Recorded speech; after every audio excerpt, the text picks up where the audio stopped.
A corroded lump of bronze pulled from a shipwreck is rewriting human history. This is the Antikythera mechanism, an ancient Greek device of staggering complexity found where it should not be. It is a mechanical computer from over 2,000 years ago, capable of predicting the motions of the sun, moon, and planets with precise, whirring gears. By the end of this story, you will understand how a single artifact forces us to completely rethink the technological capabilities of the ancient world. How did knowledge this advanced appear and then vanish for centuries? What does its silent, intricate craftsmanship tell us about a lost age of genius? The answers lie within a puzzle of bronze and time. How much of our past remains hidden, waiting to be found? The year was 1901, and the Mediterranean sun beat down on a small fishing boat bobbing in the waters near a remote Greek island. For the crew of sponge divers, this was just another day of work, a descent into the dim blue world 60 meters below to gather their living harvest. But on that particular dive, the routine shattered. A diver named Elias Stadiotis plunged into the depths and found himself not among sponges, but staring at the ghostly forms of human figures. He surfaced in a panic, babbling about a heap of naked women on the seafloor. What he had stumbled upon was not a vision, but a catastrophe frozen in time, a Roman merchant ship that had sunk over 2,000 years earlier, its priceless cargo scattered across the seabed. The initial salvage operation that followed was chaotic and perilous. Using the most basic equipment, divers battled the extreme depth, recovering breathtaking bronze and marble statues, delicate glassware, and coins that dated the wreck to around 70 years before the Common Era. Among this haul of classical masterpieces, one object seemed utterly unremarkable. It was a lump of corroded bronze and wood, about the size of a large book, thick with centuries of hardened sea deposit. To the archaeologists on the surface, it was a curiosity, perhaps a piece of a statue's base, and it was catalogued and set aside with far less fanfare than the graceful sculptures. The true treasure was buried under that crust, invisible and waiting. For months, the lump sat quietly in the National Archaeological Museum in Athens. Then, one day, it cracked. As the brittle outer layer fell away, someone noticed a glint of metal unlike any other, not a smooth surface but a precise, jagged edge. It was a gear tooth, then another and another. Inside this nondescript rock was a mechanical heart, a complex arrangement of interlocking bronze gears, some as small as a fingernail, others bearing precise inscriptions in ancient Greek. The sponge divers had not just found a shipwreck, they had recovered a time capsule containing a secret the ancient world had kept for millennia. This was no mere ornament. It was a machine of intellect, a silent passenger on a ship bound for the heart of the Roman Empire, likely intended as a luxurious demonstration of Greek knowledge for a wealthy Roman patron. Its journey was interrupted by the sea, and there it rested, holding its mystery intact until a chance crack revealed the glimmer of a civilization far more technologically ambitious than we ever believed. The fractured bronze sat in a museum drawer for nearly half a century, a quiet rebuke to history. When scholars finally turned their attention to it, they were met not with clarity, but with profound confusion. The very existence of such a device defied the established narrative. According to the textbooks, the ancient Greeks were philosophers and artists, masters of geometry and drama, but not precision engineers. Complex gear trains belonged to the clockmakers of the Renaissance, over 1,400 years in the future. Here, however, was tangible proof of intricate bronze gears, smaller than a modern coin, covered in tiny, precise lettering. The cognitive dissonance was immense. Some of the first researchers to study the fragments could only interpret them through the lens of what they already knew. They proposed it might be a navigational astrolabe, a simpler device used for measuring the stars, perhaps from a later period that had somehow fallen into the older wreck. This was a comforting thought, a way to fit the square peg into a round historical hole.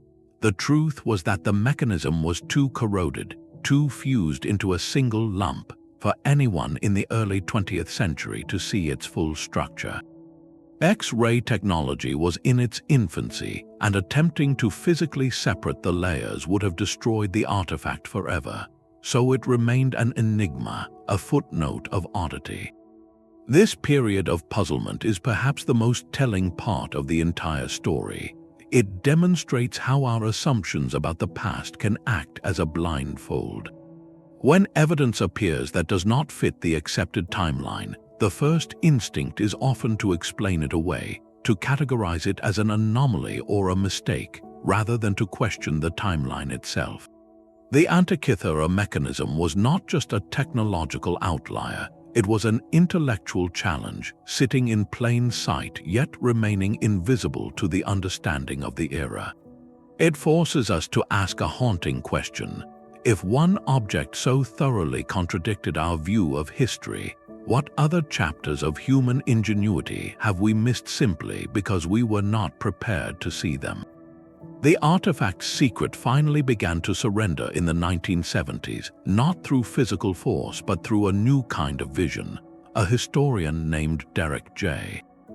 De Solla Price brought a revolutionary tool to the puzzle, gamma-ray imaging, which allowed him to see through the layers of corrosion without touching the ancient bronze. What he saw inside was a miniature universe of logic, a clockwork cosmos frozen in time. His landmark paper, titled Gears from the Greeks, delivered a conclusion that sent shockwaves through the world of history and science. This was not an astrolabe, it was an analog computer, a mechanical model of the heavens built to calculate and display the complex dances of the sun, the moon, and the 5 known planets. The gears were not just decorative, they were mathematical expressions made of metal. One of the most stunning revelations was the presence of a differential gear.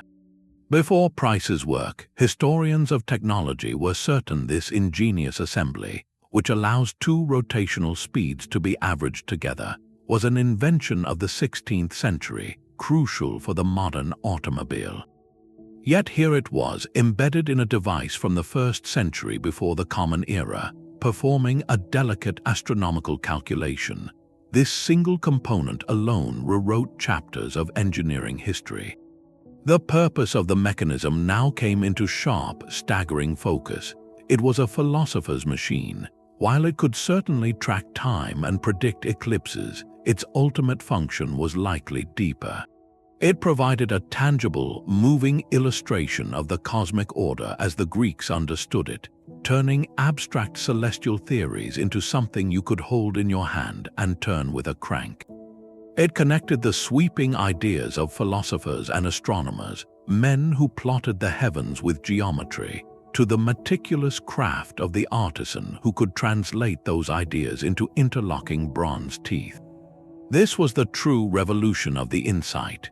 The Antikythera mechanism stands as a bridge between 2 worlds we often keep separate, the world of pure thought and the world of hands-on making.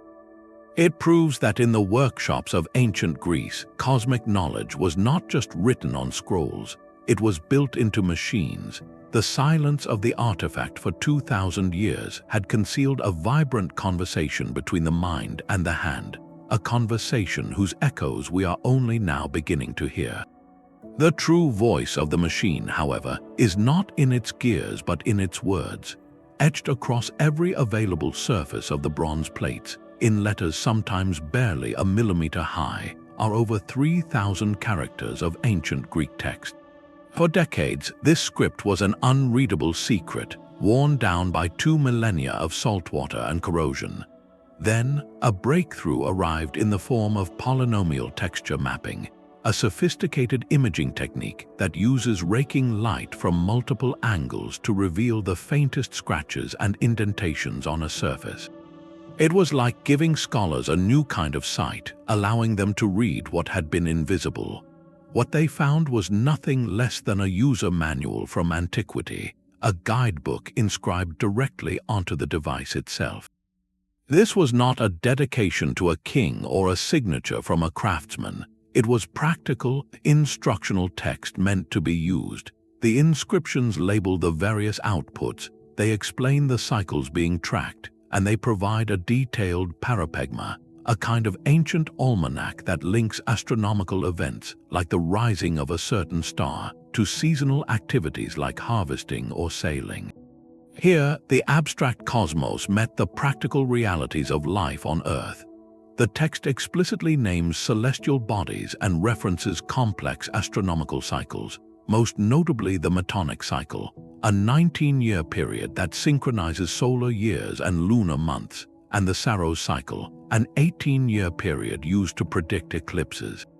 This was the smoking gun. The mechanism was not a mysterious oracle, it was a precise calculative tool.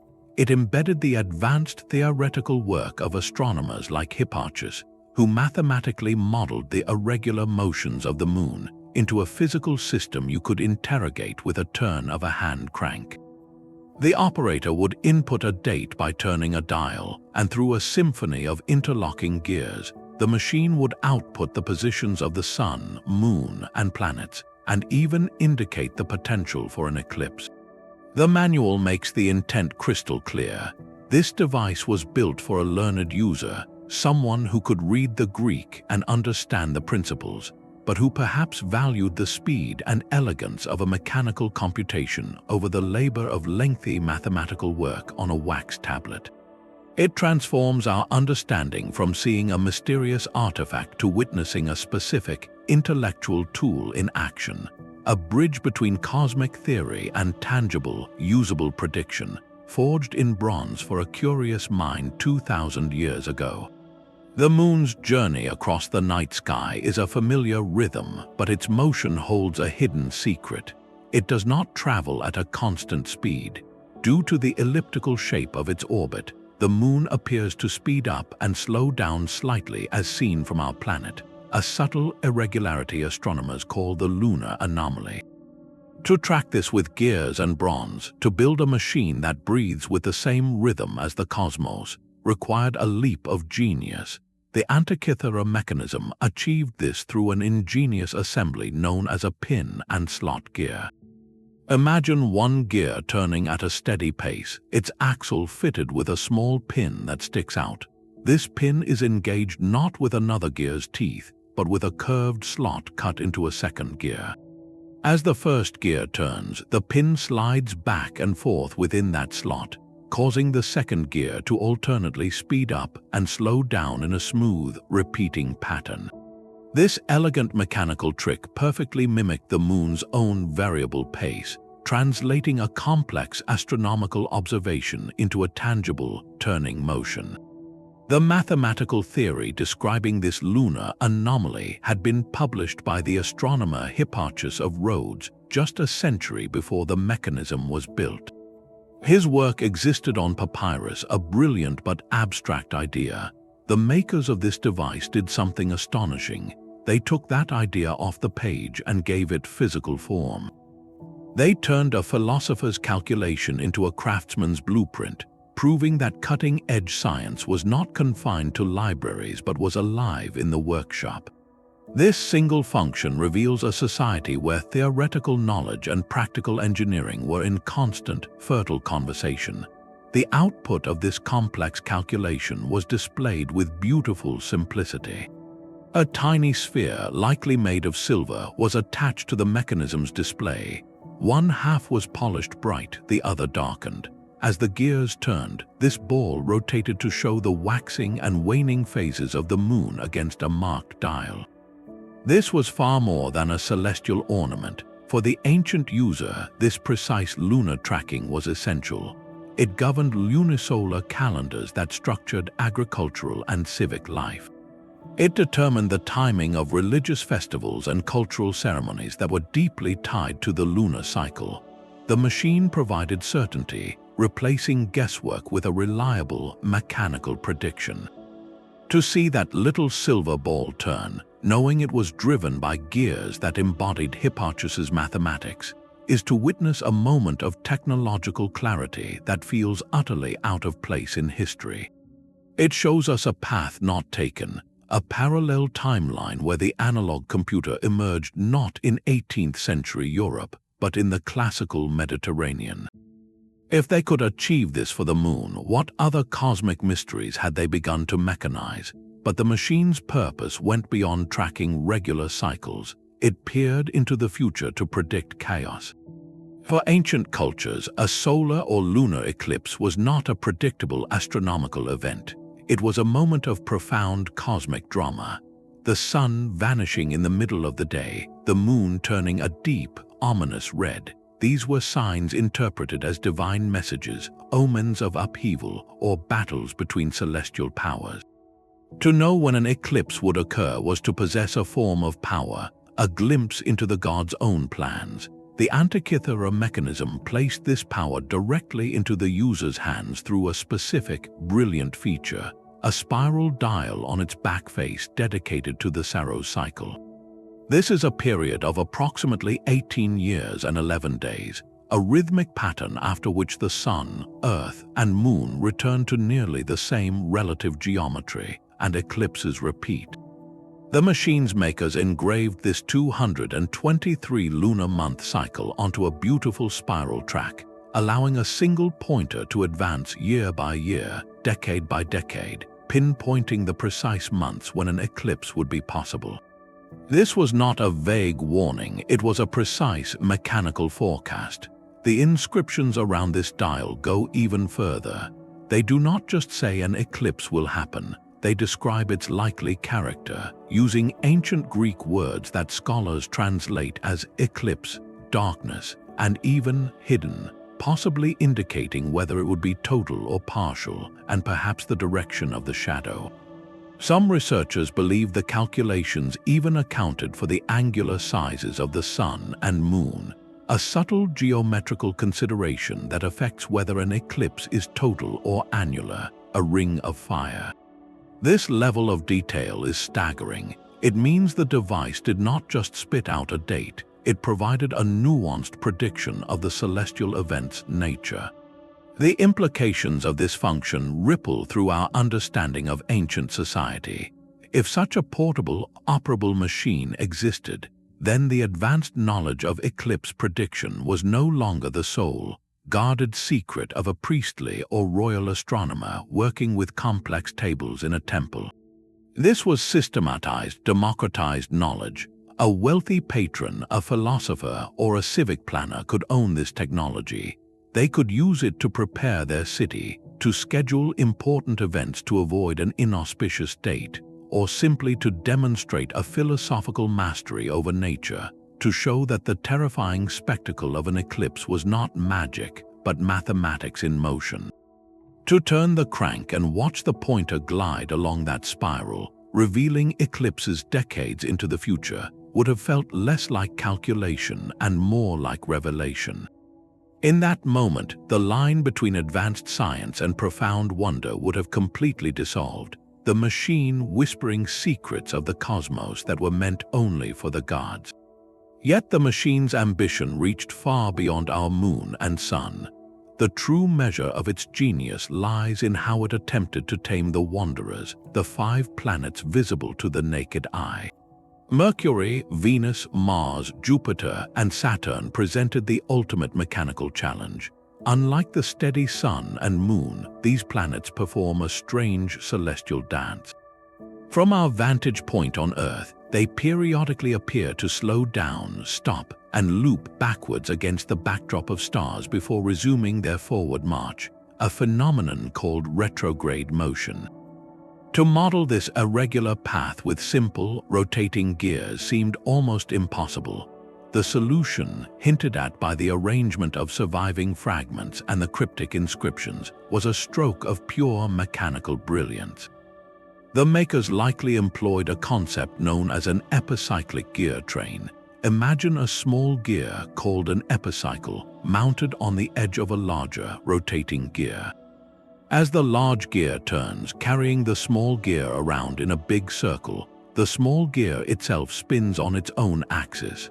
From a fixed point at the center, the combined motion traces not a smooth circle, but a looping, figure eight-like path. This elegant arrangement perfectly mimics the observed retrograde loops of a planet. It is a physical model of a complex astronomical idea, a theory that would later be formalized by the astronomer Ptolemy centuries after this device was built. Here again, the mechanism proves it was built at the cutting edge of contemporary science, translating the most advanced theoretical models of the cosmos into a working, three-dimensional reality.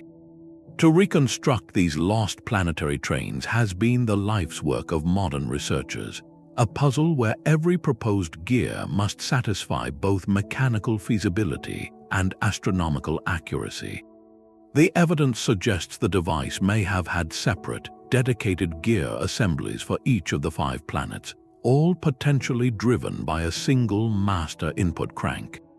If correct, this means turning that one handle would have set in motion an entire miniature cosmos.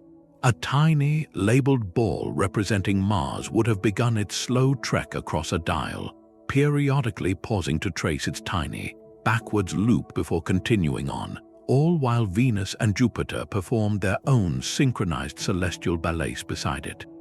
This transforms the device from a sophisticated calendar into something profoundly different, a comprehensive cosmological model. It was a moving orrery of the entire known universe, built on the geocentric principle that Earth stood still at the center of this intricate mechanical dance. For a philosopher or a student, this was not merely a calculator, it was a contemplation machine. To watch those brass planets move according to the precise, predictable laws of geometry was to witness order imposed upon the apparent chaos of the heavens. It offered a physical answer to a deeply human question: where do we stand in the grand scheme of things? The mechanism's answer was clear: you stand here at the still center, watching a universe built of reason and bronze whirl gracefully around you. The delicate bronze gears are a testament to a forgotten industrial age. To achieve the precise astronomical ratios required, the ancient craftsmen could not rely on guesswork or hand filing alone. The teeth on these gears, some less than a millimeter wide and spaced with astonishing regularity, suggest the use of a tool that historians once believed was centuries away from invention, a primitive milling machine. Imagine a rotating cutter guided by a master template, systematically carving identical teeth into a bronze blank. This was not artisanal luck, it was repeatable, standardized production. The presence of a differential gear assembly within the mechanism confirms this sophisticated manufacturing culture. This brilliant arrangement of gears, which allows for the averaging of 2 separate rotational speeds, is the mechanical heart of a modern automobile's axle. Yet here it sits, performing a complex lunar calculation in a device built before the birth of Christ. Its reinvention in the 16th century was hailed as a milestone of engineering, but in truth, it was a rediscovery. The precision speaks of a workshop where deep mathematical planning met masterful metalwork. To model the moon's 19-year metonic cycle, the engineers devised a gear train with 254 teeth driving a gear with just 19, a ratio calculated to breathtaking accuracy. This means every single tooth placement, every millimeter of bronze, had to be perfect, or the entire cosmic model would drift into error. This level of technical execution implies something profound, a Hellenistic high-tech tradition. It suggests specialized ateliers where philosophers provided the astronomical numbers and master mechanics, translated them into precise, three-dimensional blueprints for their apprentices to execute. This was a chain of knowledge, from the abstract geometry of the library to the oil and bronze of the factory floor. The loss of this tradition, buried by the political and economic transformations of the late Roman world, represents one of history's great silences. We are left to wonder how many other devices, other manifestations of this mechanical genius, were melted down for their bronze or simply crumbled to dust. leaving this one salvaged fragment as the sole whisper of an entire world of thought made into moving, tangible metal. But who built this and for whom? To find its makers, we must step into the vibrant, sun-drenched world of the Hellenistic Mediterranean in the century or two before its fateful voyage. This was not a world of isolated city-states, but a connected network of brilliant minds, a golden age of cross-pollination. Great centers of learning like Alexandria in Egypt, with its legendary library, Rhodes with its famed school of astronomy, and Pergamum with its own vast collection of scrolls, acted as magnets for the greatest thinkers of the age. Here, Greek philosophy met the precise astronomical records of the Babylonians and the practical engineering traditions of Egypt. Royal patrons poured wealth into these institutions, not just for prestige, but out of a genuine hunger for understanding the world. This was a culture that believed the cosmos operated on rational, mathematical principles, and that human intellect could decode them. Into this fertile ground stepped giants like Archimedes of Syracuse. Ancient texts tell us he constructed a mechanical sphere that modeled the heavens, a device so impressive it was carried to Rome as war booty. While his original is lost, the description echoes the ambition of the Antikythera mechanism. Then there was Hipparchus of Rhodes, the astronomer whose mathematical models of the moon's irregular motion are physically embodied in the device's pin and slot gear. These were not lone geniuses working in a vacuum, they were nodes in a thriving network of knowledge. The mechanism itself is a physical testament to this syncretic spirit. Its eclipse predictions use Babylonian cyclical arithmetic, its calendar displays Egyptian months, and its inscriptions are in Greek, the common language of scholarship. It is a hybrid object, a melting pot of Mediterranean wisdom made solid in bronze. So who would own such a marvel? It was almost certainly a luxury item of immense value, commissioned by or for a person of great wealth and learning. Perhaps a royal tutor, a wealthy merchant philosopher, or the library of a scholarly institution. It might have been used as a stunning demonstration piece in a philosophical school, a tool to teach students that the universe was not a realm of capricious gods, but a complex, beautiful machine whose gears could be understood. Turning its handle was an act of philosophy, a ritual that connected the operator to a grand, rational order. In this light, the mechanism is more than a calculator. It is a symbol of an era's highest aspiration, to grasp the cosmos not through myth, but through the turning of a perfectly crafted gear. The inscriptions etched onto the bronze provide our first real clue to its origins. Hidden within the tiny, technical lettering are references to months and calendar events linked to a specific region of the ancient world, Corinth and its colonies. This geographical fingerprint points the compass needle toward the western Mediterranean, toward the legendary city of Syracuse on the island of Sicily. Syracuse was not just any colony, it was the home and workshop of Archimedes, the greatest engineer and mathematician of antiquity. Ancient historians wrote with awe about his celestial globes, mechanical spheres that modeled the motions of the sun, moon, and planets. When the Romans sacked Syracuse, the general Marcus Claudius Marcellus is said to have taken just two things as personal plunder, one of Archimedes' famed spheres. Could the Antikythera mechanism be a descendant of that lost tradition, perhaps built by followers of his school a century after his passing? The tantalizing possibility hangs in the air. Yet the astronomical theory embedded in the gears points just as strongly eastward to the island of Rhodes. Rhodes was a powerhouse of navigation and advanced astronomy, home to Hipparchus, whose lunar math is physically realized in the device. It was a bustling trade hub, exactly the kind of place where a wealthy patron might commission a masterpiece of philosophical technology. So we are left with a beautiful mystery. The device itself seems to be a hybrid, a fusion of Western mechanical ingenuity and Eastern astronomical precision. This suggests it may not have been born in a single famous city, but in the vibrant exchange between them, carried across the sea lanes that connected the entire Hellenistic world. The maker likely belonged to a specialized workshop, perhaps a family business that passed down secret techniques for casting bronze and cutting gears over generations.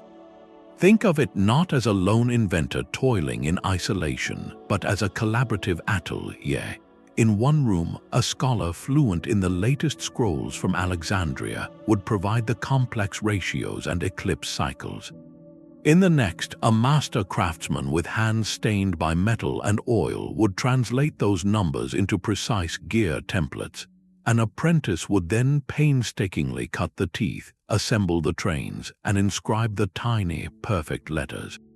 This was a pipeline of knowledge where abstract theory and hands-on skill were inseparable partners. The individual who oversaw this process had to be a true bridge between worlds, a person who could hold a philosophical concept in their mind and see its shape in bronze. We will never know their name, but their legacy is this one surviving marvel. They represent a lost archetype, the engineer-scientist whose other creations, perhaps planetaria for temples or sophisticated navigational aids for ships, have all vanished into time, leaving only this corroded box to speak for an entire civilization's mechanical dreams. The ship that carried this marvel was not a simple merchant vessel, but a floating treasury of conquest. Bound for the heart of the Roman Republic, its hold was packed with the plundered luxury of a conquered world.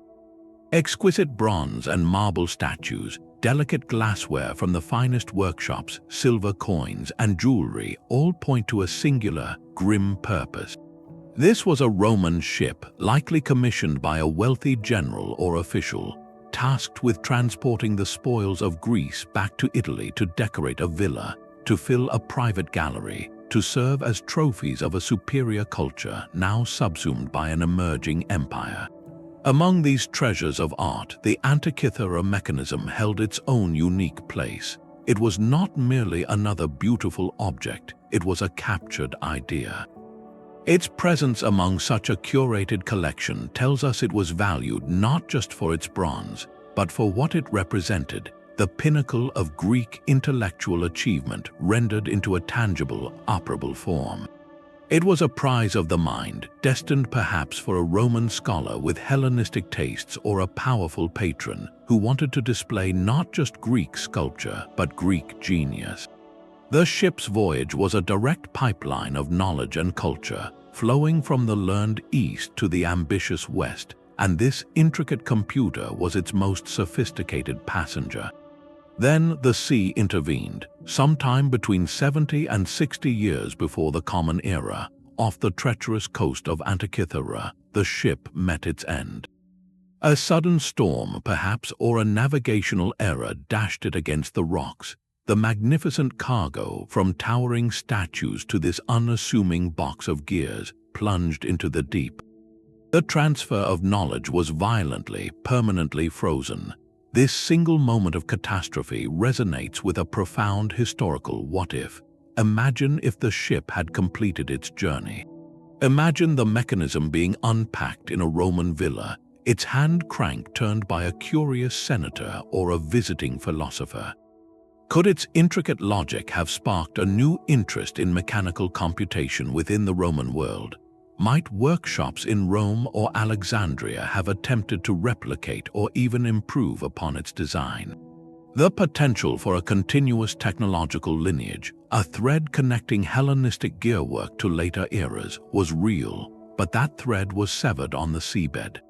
Instead of inspiring innovation, the machine's secrets were locked away in a corrosive embrace, and the very memory of such technology faded from the world for over a millennium. The wreck context forces us to confront a humbling truth. History is not a steady march of progress. It is a fragile story, shaped as much by random chance as by human intention. The preservation of knowledge of entire schools of thought and technical skill hangs by a thread. A storm, a fire, the slow decay of papyrus, the melting down of bronze for weapons, any of these can erase a civilization's advanced understanding. The Antikythera mechanism survived through a paradox. It was preserved by the very disaster that seemed to destroy it. The cold, dark, low-oxygen environment of the deep sea encased it in a protective crust, while on land, its counterparts likely met a more mundane fate, recycled for their valuable metal. Its rediscovery is a reminder that our view of the past is a patchwork, assembled from whatever fragments chance has spared. We study the grand monuments and the written texts, but we must always wonder what entire categories of invention, what other brilliant machines, were lost in the silence, leaving no trace except for the ghostly possibility suggested by this one miraculous survivor. The ship's sinking did more than bury a treasure, it silenced a conversation. For the next 1,500 years, the intricate logic of interlocking gears, of modeling the cosmos with bronze, simply disappeared from the world. Water clocks with simple gears marked the hours and astrolabes tracked stars, but nothing approached the Antikythera mechanism's ambition. It was a technological island, isolated in time, with no visible bridges leading forward or back. This raises one of history's most profound puzzles. Why did this spark of genius fail to ignite a fire? The answer lies not in a single catastrophe, but in a slow turning of the cultural tides. The vibrant, interconnected Hellenistic world that produced the mechanism began to fracture. The great kingdoms that funded pure research and celebrated intellectual synthesis were gradually absorbed by the expanding Roman Republic, and later the Roman Empire. Roman engineering was magnificent, but its genius was of a different kind, focused on the monumental and the practical aqueducts, roads, and siege engines that served the state. There was less patronage for philosophers building cosmic toys, for workshops translating abstract lunar theory into delicate gear trains. The economic and social conditions that nurtured such hybrid thinker artisans slowly evaporated. Then came the great unraveling of knowledge itself. The famed Library of Alexandria, that legendary repository of the world's learning, suffered a series of devastating losses. While the stories of a single, fiery destruction are likely exaggerated, the library's decline was a death by 1,000 cuts, through periods of conflict, neglect, and the gradual decay of its priceless scrolls. Each lost text was a broken link in a chain of understanding, a recipe for a gear ratio or a theory of planetary motion that might have guided a future craftsman. The mechanism's principles didn't vanish in a day. They faded like ink on papyrus left in the sun, becoming fainter with each generation until they were unreadable. This long silence forces us to confront a difficult truth about progress. It is not inevitable.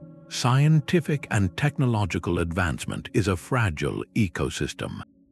It requires stable patronage, the free flow of ideas across cultures, and institutions dedicated to preserving knowledge for its own sake.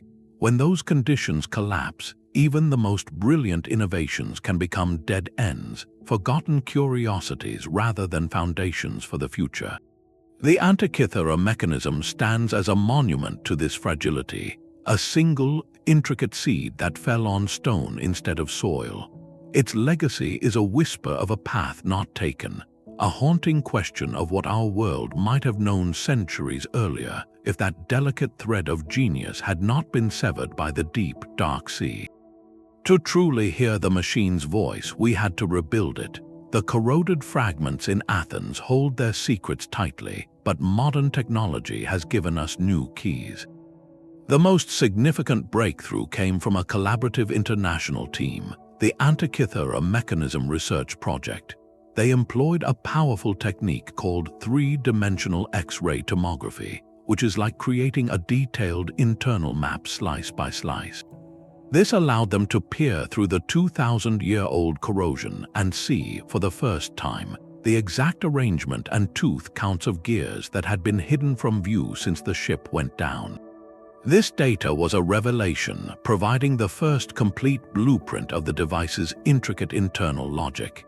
It confirmed the astronomical cycles and revealed new, unexpected functions.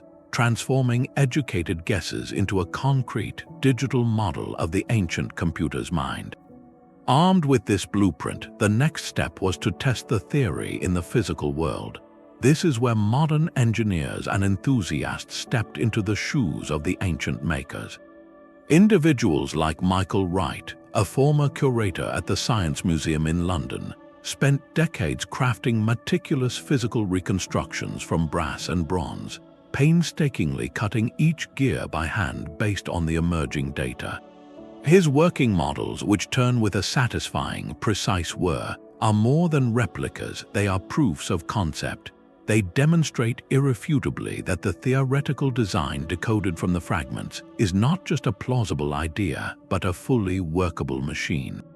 The act of building it answers the most basic skeptical question: could it actually function? The answer, echoed by the smooth rotation of these modern gears, is a resounding yes. Perhaps one of the most delightful testaments to its ingenuity comes from an unexpected material, Lego. An engineer named Andrew Carroll, fascinated by the mechanism, successfully built a fully functional model using nothing but standard Lego Technic pieces. His creation, with its plastic gears executing the lunar anomaly and predicting eclipses, makes a profound point. The brilliance of the Antikythera mechanism lies not in some lost, magical material or super-advanced metallurgy, but in its pure, conceptual design. The ancient Greeks had discovered a set of mechanical principles, a language of gears and ratios that could encode celestial mathematics. This logic is so robust that it can be translated from ancient bronze into modern plastic and still perform its cosmic calculation. Yet, for all our advanced tools, the modern reconstruction efforts have uncovered a deep humility. Engineers and machinists today, with computer-controlled lathes and micrometers, often speak of the profound challenge of replicating the original. The ancient gears are not just roughly correct, they are precise. Their teeth are evenly spaced, their bearings smoothly finished, and their assemblies compact and elegant. Building a model that works is one thing. Building one with the same minimalist efficiency and grace as the original is another challenge entirely. This struggle highlights a forgotten artistry. It reminds us that the makers possessed not just theoretical understanding, but a master craftsperson's intimate knowledge of bronze, of friction, of how to make metal move with both strength and subtlety. Their workshop knowledge is a silent partner in the device's genius, a layer of skill that our blueprints cannot fully capture. Each successful reconstruction, from polished brass to interlocking plastic bricks, serves two powerful purposes. First, it is a tribute, a form of respectful dialogue across the centuries with those unnamed artisans. By laboring to rebuild what they built, we acknowledge their achievement on its own terms, in the language of physical making. Second, and perhaps more importantly, these models are the ultimate communication tool. A diagram of gear trains can feel abstract, but watching a hand crank turn and a pointer glide across a dial to mark an eclipse date makes the ancient ambition viscerally, undeniably real. It transforms the mechanism from an archaeological mystery into a shared experience, allowing anyone to witness and even operate a thought process that was crystallized in bronze before the birth of Rome. These modern rebuilds are not copies, they are bridges, letting the mechanical whisper from a shipwreck finally resonate in our own hands. The gears of the Antikythera mechanism do more than calculate, they recalibrate our entire understanding of human ingenuity. This single artifact demands a fundamental rewrite of the traditional timeline of technology. For centuries, the narrative was clear and linear. The great civilizations of antiquity mastered architecture and philosophy. Then a long period of stagnation followed, and finally, the brilliant minds of the Renaissance and Enlightenment invented complex machinery, precision engineering, and computation. The mechanism shatters that neat progression. It proves that the conceptual leap to building a sophisticated, geared analog computer did not happen in the workshops of 16th century Europe. but in the Hellenistic Mediterranean over 1,500 years earlier. This is not a minor adjustment to the history books, it is a paradigm shift. It reveals that the seeds of the mechanical age were planted far earlier than we ever suspected, and that our timeline of progress is not a smooth, upward curve, but a series of peaks and valleys, with knowledge sometimes flourishing, sometimes disappearing into the troughs. The device forces us to see a more interconnected and intermittent thread of innovation, a fragile lineage that connects the ancient world to our own, not through direct inheritance, but through eerie echoes of genius that appear, vanish, and are later reinvented. This challenges a deeply ingrained, Eurocentric view of history that often labels the centuries between the fall of Rome and the Renaissance as a dark age devoid of technical advancement.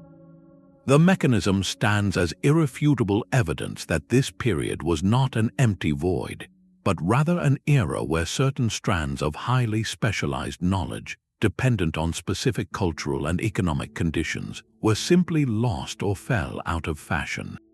Other parts of the world continued to innovate in different ways, but this particular branch of mechanical philosophy went dormant.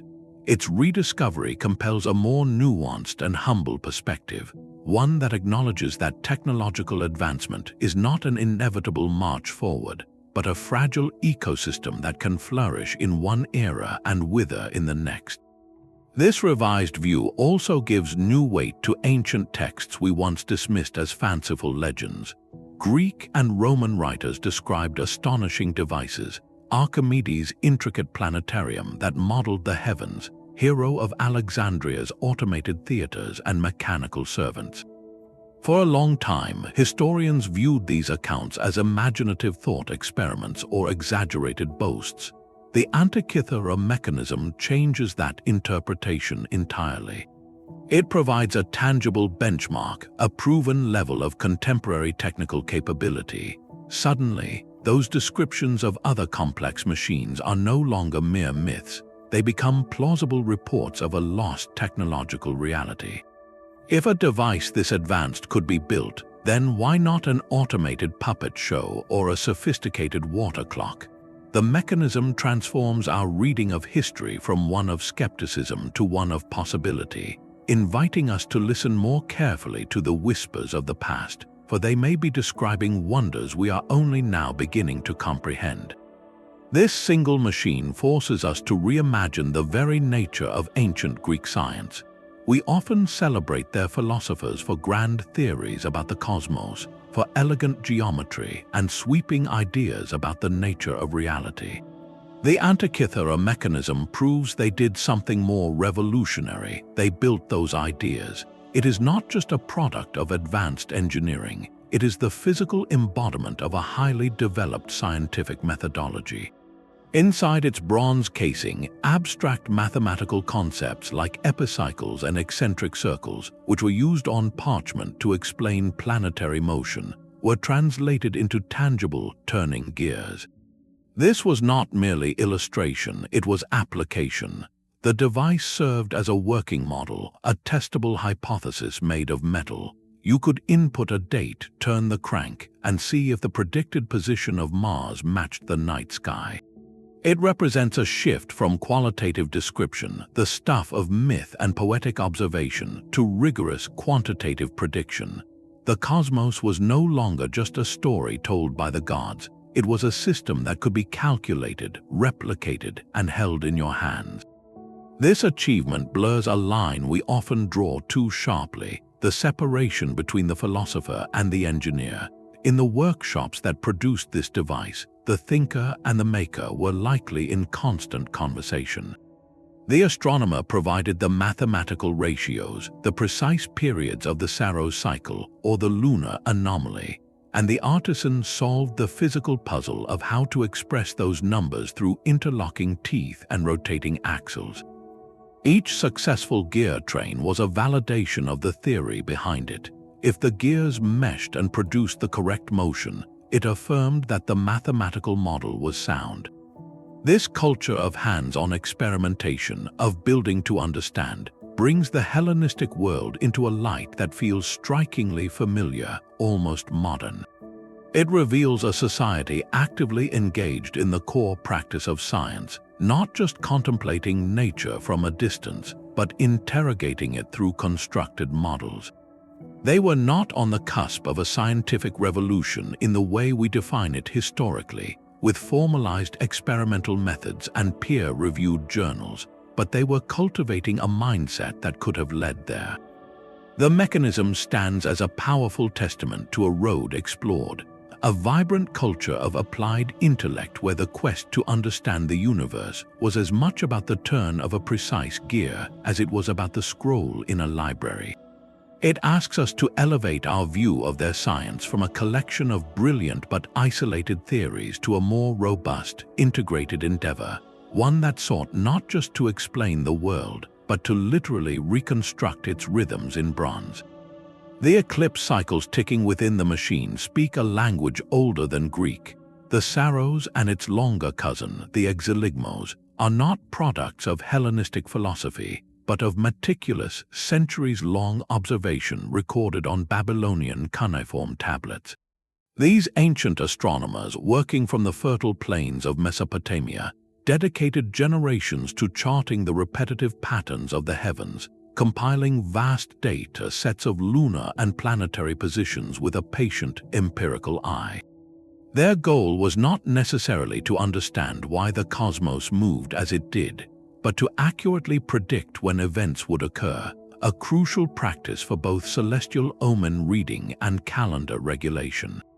This immense archive of raw celestial data became a priceless treasure for a later generation of thinkers. When Greek astronomers like Hipparchus gained access to these Babylonian records, possibly after Alexander the Great's conquests opened the cultural floodgates, they encountered something revolutionary, a deep historical baseline against which to test their own geometrical models of the universe. Hipparchus famously used these centuries of eclipse observations to detect and calculate the slow precession of the equinoxes, a monumental discovery. But the journey of this knowledge did not end on papyrus. The Antikythera mechanism represents the next breathtaking step in this chain of discovery. Here, the refined Greek geometrical theories, now informed by Babylonian data, were handed off to yet another profession, the engineers. These artisans took the abstract numbers, the precise ratios of the 18-year Saros cycle and the 54-year exeligmos cycle, and physically encoded them into the very teeth and tracks of their bronze gears. This is the machine's true magic. It is a three-way hybrid. It merges the long-term observational records of Mesopotamia, the geometrical modeling and theoretical ambition of the Greeks, and the practical mechanical genius of the workshop.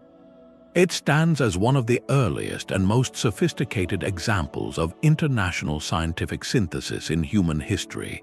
This cross-cultural journey reveals a fundamental truth about how advanced knowledge was built in the ancient world. Breakthroughs rarely sprang from a single, isolated genius. Instead, they were the product of exchange, of data painstakingly gathered over generations in one culture being refined by the intellectual tools of another, and finally realized through the technical skills of a third. The mechanism is a silent testament to this collaborative, cumulative process. It whispers that the borders between civilizations were more permeable to ideas than we often assume, and that the quest to understand the stars was a shared human endeavor, its secrets passed like a sacred torch from the clay tablets of Babylon to the turning gears of a Greek masterpiece. Yet the machine's brilliance is not only in its design, but in the very metal from which it was born. To survive 2 millennia at the bottom of the sea and still reveal its intricate gears, the mechanism needed a body as resilient as its logic. Modern analysis has uncovered the secret, a specialized high-tin bronze alloy, deliberately crafted to be both strong and resistant to the relentless corrosion of saltwater. This was no ordinary bronze, the kind used for statues or everyday tools.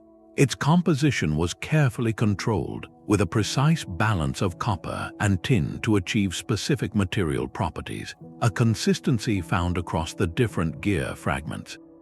This tells us the makers were not just brilliant engineers, they were master metallurgists. They understood that the success of their cosmic model depended as much on the quality of the metal as on the mathematics of the gear ratios.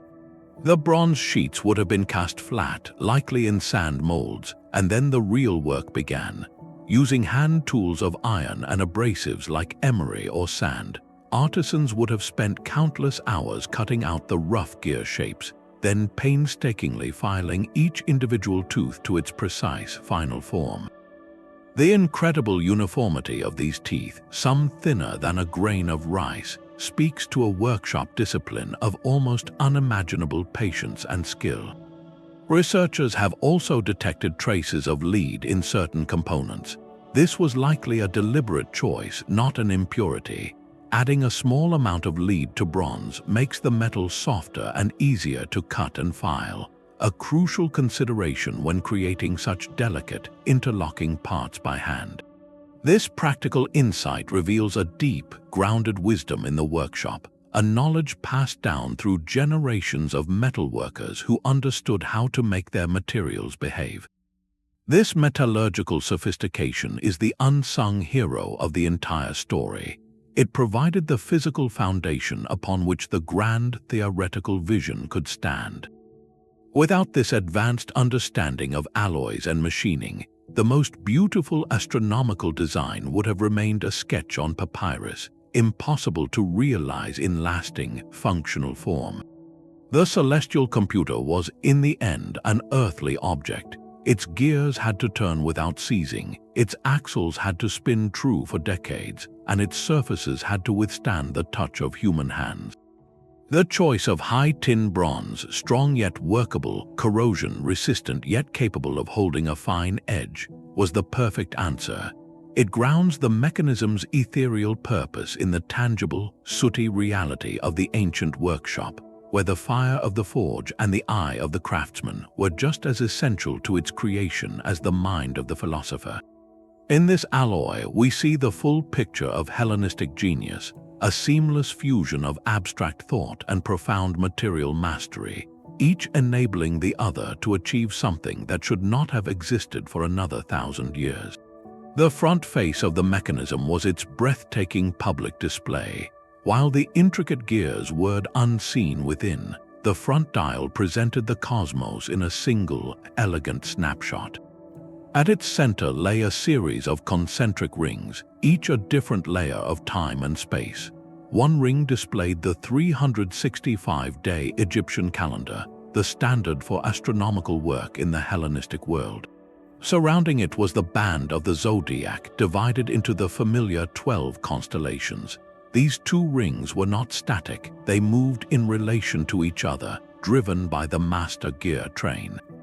A primary hand, likely operated by the main input crank, would point to the current date on the calendar. As it did, another pointer, perhaps a smaller one or a differently shaped marker, would indicate the corresponding position of the sun within the zodiac. This simple, synchronized motion captured the entire annual journey of our star across the celestial sphere, but the display did not stop with the sun. A separate, exquisitely crafted indicator showcased the moon. This was not just a pointer, but a tiny, rotating sphere, half silvered and half dark, that would faithfully display the correct lunar phase next to its position on the zodiac band. To operate it, a user would simply turn the main crank until the primary hand aligned with a chosen date. In that moment, the entire front face came alive with meaning. The dial would show you the sun's place in Leo, the moon waxing in Aquarius, and the exact day of the month. It transformed complex, interdependent cycles into a unified, visual statement. This was far more than a fancy clock. It functioned as a dynamic almanac. A farmer could theoretically consult it to understand the seasonal relationship between the calendar and the sun's position, informing planting or harvest times. A priest or civic official could use it to verify the timing of festivals tied to specific lunar phases or solar entries into constellations. For a student of philosophy, it was a powerful teaching tool, a moving diagram that made abstract astronomical principles immediately graspable. The experience of turning that crank and watching the celestial pointers glide to their appointed places must have been deeply satisfying, a tactile confirmation of a rational, predictable universe. The front dial offered the ultimate user interface, turning the machine's hidden computational genius into a quiet, philosophical spectacle, allowing anyone to hold a working model of the heavens and see their own place within its turning wheels. While the front face presented a living snapshot of the heavens, the true computational heart of the device was hidden on its reverse. Here, two large, elegant spiral dials engraved like coiled serpents held the keys to the future. The upper spiral was divided into 235 segments, each representing a lunar month. This tracked the metonic cycle, a 19-year period after which the phases of the moon realign almost perfectly with the solar year. For any society using a lunisolar calendar, this was an indispensable tool for keeping civic and religious time in harmony with the cosmos, preventing the slow drift of festivals into the wrong seasons. Just below it lay the more dramatic spiral, dedicated to the 223-month Saros eclipse cycle. A single pointer, advancing one notch per lunar month as the main crank turned, would make nearly 18 full circuits around this spiral. Whenever it landed on one of the inscribed glyphs, it signaled a window for a potential solar or lunar eclipse. This was not a vague warning, it was a precise, mechanical forecast spanning decades. Nestled beside these grand spirals, a smaller, circular dial tracked the even longer Callippic cycle, a refinement of the metonic cycle spanning 76 years. The engineering behind this predictive engine was a masterpiece of interconnected logic. A single input crank turning on the side of the case set everything in motion. This one rotation was translated through a maze of interlocking gears, each with precise tooth counts representing different astronomical ratios. Some gears turned slowly, advancing the Saros pointer by a fraction of a degree per crank. Others meshed to calculate the more rapid progress of the moon.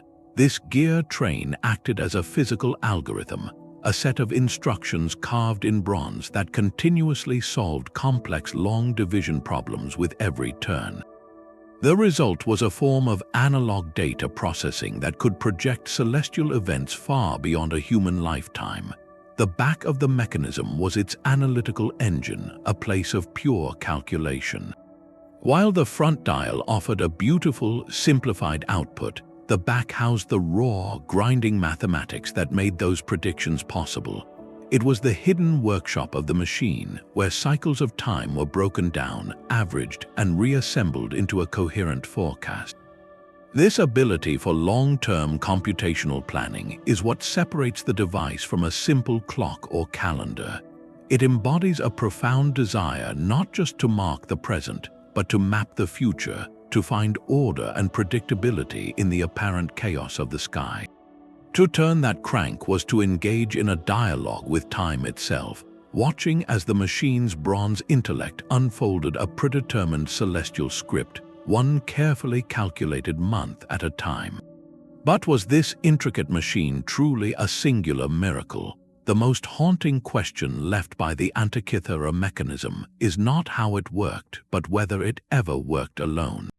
Could this one salvaged device really be the only one of its kind ever built, a lone spark of genius in the dark? The historical record whispers a different, more tantalizing possibility.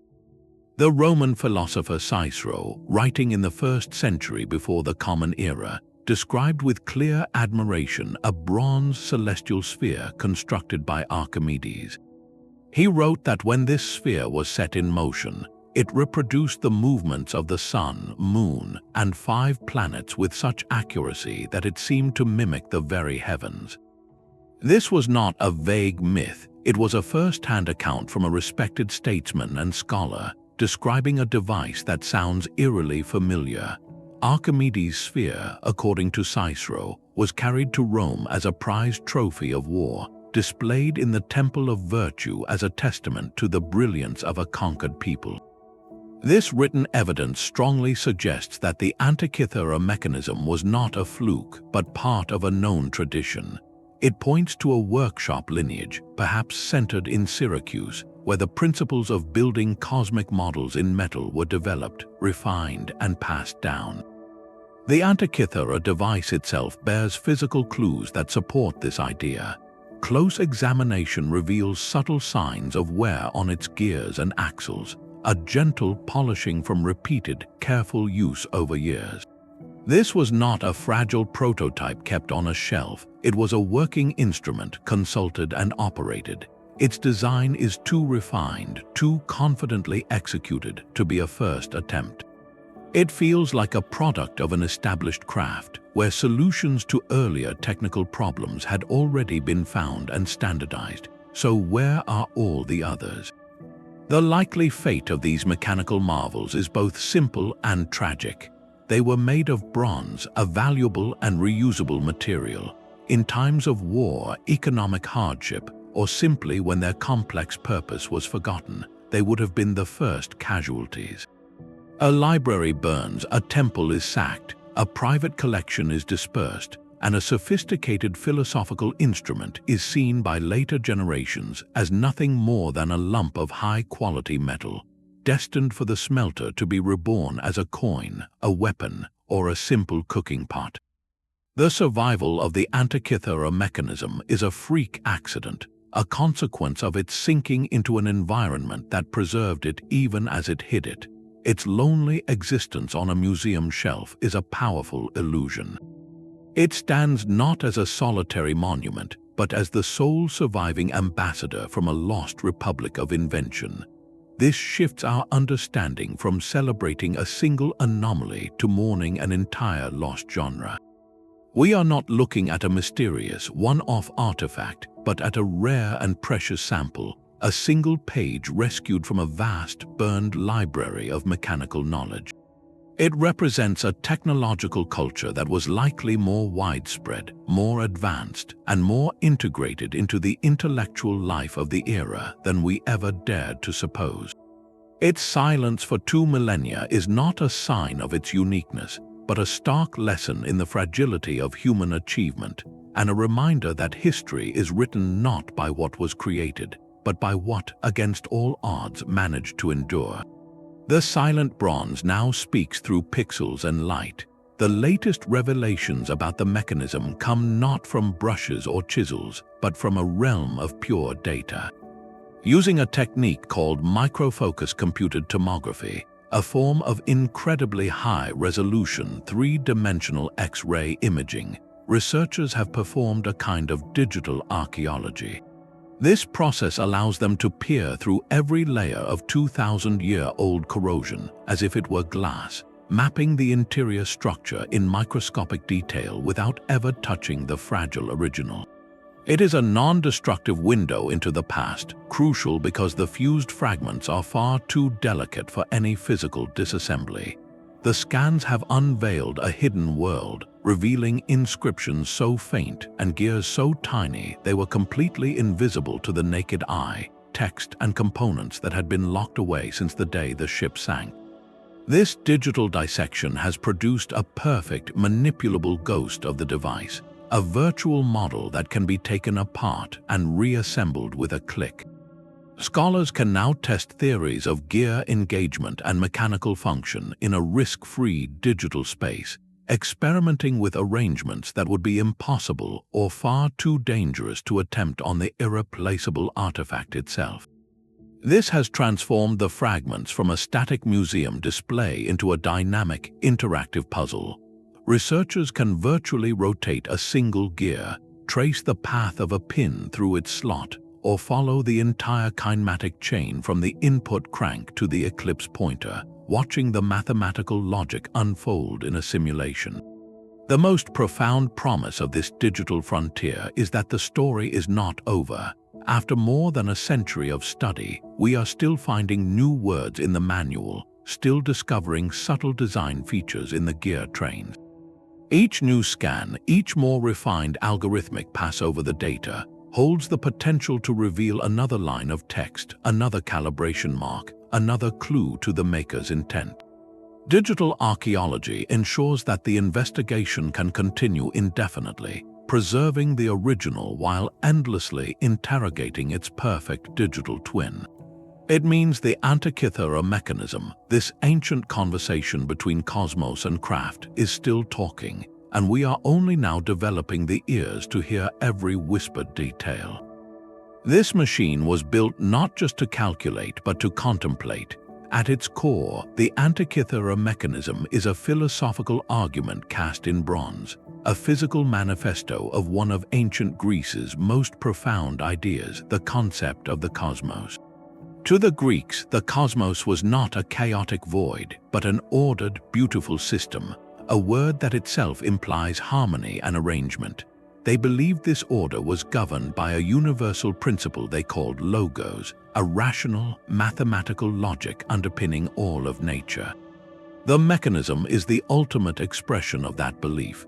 It takes the sweeping, abstract idea of a mathematical universe and gives it tangible, turning form. Every gear, every precisely calculated ratio, is a declaration that the heavens operate not on the whims of temperamental gods, but on consistent, knowable rules. To hold this device was to hold a piece of that cosmic logic in your hands. Operating it was a deeply philosophical act. When a user turned the crank, they were not merely advancing a pointer, they were participating in the cosmic order itself. They became an active witness to the predictable dance of the sun, moon, and planets, seeing with their own eyes that the future positions of these celestial bodies were not mysteries, but the inevitable results of a mechanical sequence already in motion. This was a powerful, almost sacred experience, a ritual that connected human reason directly to the machinery of the universe. In a world where celestial events were commonly interpreted as divine omens, messages from the gods to be deciphered by priests and oracles, the mechanism offered a radically different paradigm. It presented a deterministic, clockwork alternative. An eclipse was not a terrifying sign of a god's anger, but a predictable alignment, its date and character foretold by the steady progression of a gear along a spiral track. This shift from mystical interpretation to mechanical prediction is monumental. It represents a move away from seeing the universe as a story told by capricious beings and toward seeing it as a complex, elegant system that could be decoded. In this way, the Antikythera mechanism sits directly at the root of the scientific worldview. It shows us that the ancients were not just stargazers, they were modelers of reality. They were actively grappling with concepts of determinism, and the representability of nature centuries before these ideas would fuel the scientific revolution in Europe.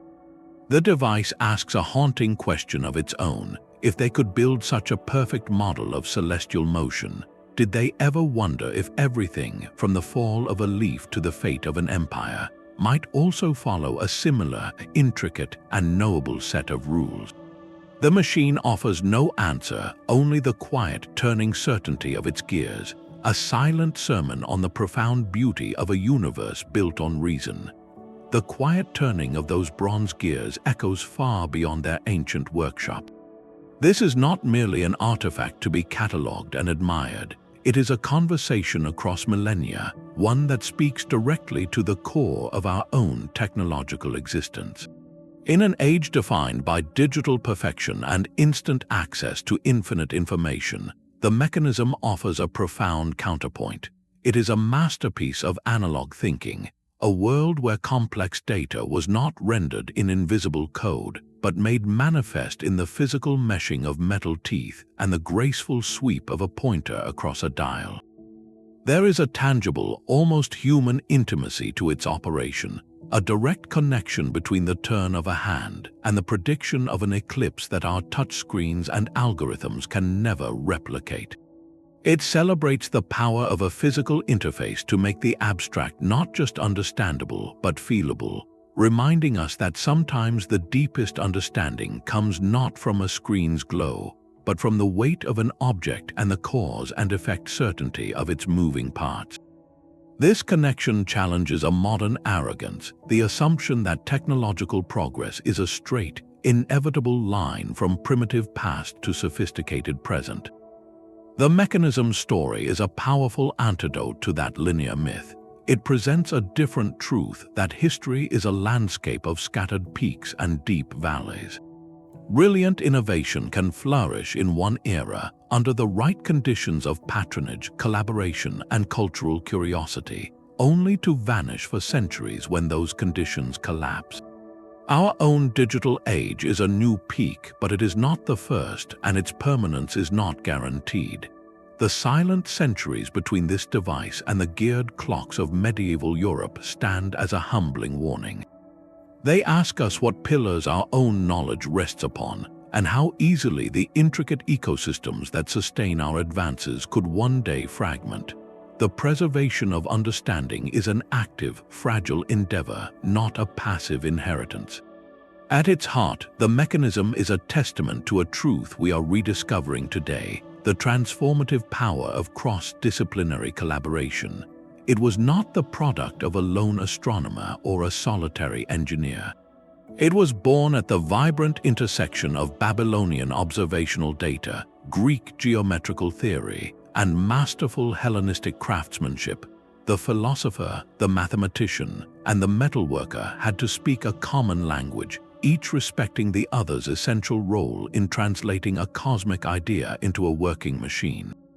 This mirrors the most groundbreaking work of our own time, where biologists partner with computer scientists, artists collaborate with engineers, and the fusion of disparate fields creates solutions no single discipline could conceive alone. The device is a 2,000-year-old blueprint for innovation, proving that the most complex puzzles are solved not in isolated silos, but in the shared space between them. Ultimately, the Antikythera mechanism connects us to a fundamental and enduring human drive: the relentless need to build models of our universe. From ancient star charts to Newton's laws, from Einstein's equations to the digital simulations of today, we are compelled to create representations that make the vast and chaotic comprehensible. This bronze computer is one of our earliest and most elegant attempts to physically construct a working cosmology. It represents a moment when our ancestors moved beyond simply observing the stars to actively attempting to replicate their logic, to build a small, knowable cosmos they could hold in their hands. In that desire, we see our own reflection. We are still building models, whether they are climate simulations predicting planetary futures or artificial intelligence mapping the patterns of human language. The tools have changed from bronze to silicon, but the essential ambition remains strikingly familiar: to grasp the underlying order of things and to see our place within it.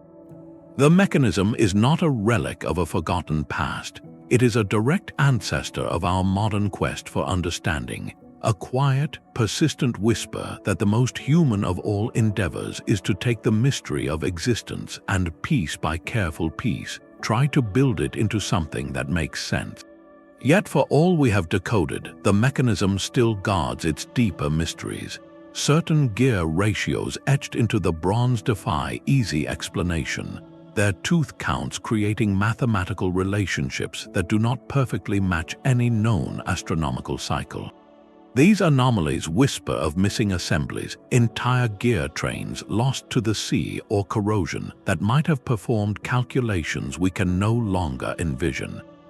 Perhaps the device modeled planetary motions with even greater subtlety than our best reconstructions suggest, accounting for fine variations in speed or orbit that we attribute to later astronomers. The tantalizing fragments of text offer another layer of puzzle. Among the technical terms for eclipses and zodiac signs, researchers have found words that seem to reference athletic games, possibly even the ancient Olympics. Could one of the lost dials have tracked the 4-year cycle of the Panhellenic Games, synchronizing human celebration with the celestial clockwork?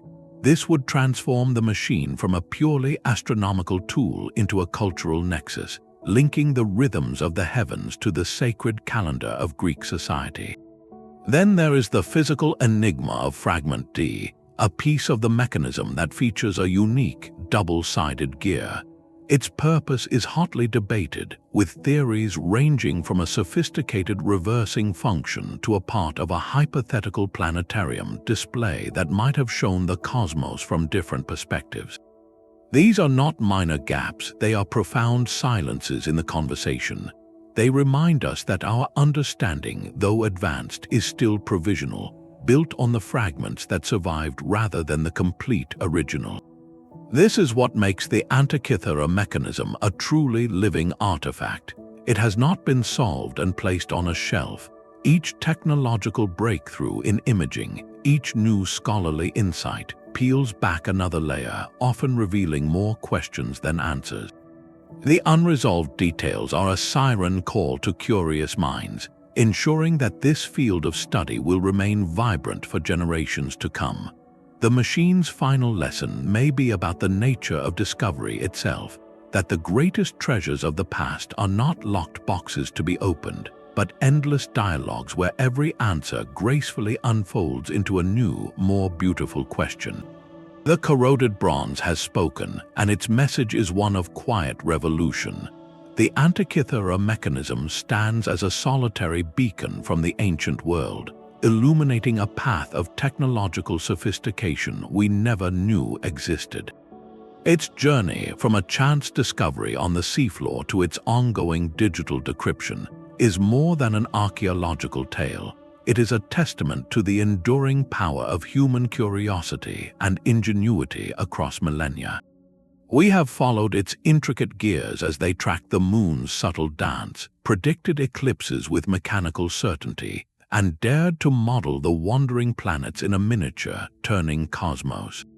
We have pondered the vibrant, interconnected world that created it, a world where philosophers, astronomers, and master craftsmen collaborated to build their understanding of the universe in tangible, moving form. This single device shatters our comfortable timelines and humbles our modern assumptions. It proves, with the silent authority of its bronze teeth, that the spark of complex innovation is not the property of any one era, but can flare brightly in the distant past, waiting patiently in the dark for us to recognize its light. The story does not end in a museum drawer. As researchers continue to probe its gears and inscriptions with ever more sensitive tools, each new scan may yet reveal another hidden word, another subtle calibration. Let this ancient computer inspire us to look at all of history with a sense of wonder and possibility, to question the narratives we have been told, and to recognize the fragility of knowledge itself. It urges us to be diligent stewards of our own era's discoveries, to build bridges of understanding that future generations might walk upon. This conversation between past and present, between bronze and silicon, is one of humanity's most profound dialogue. If this journey into the mind of the ancient world has captivated you, there are countless other mysteries waiting to be explored. Your curiosity fuels this ongoing search for understanding, so share your thoughts on this incredible device and join the conversation about the wonders still hidden in the pages of time.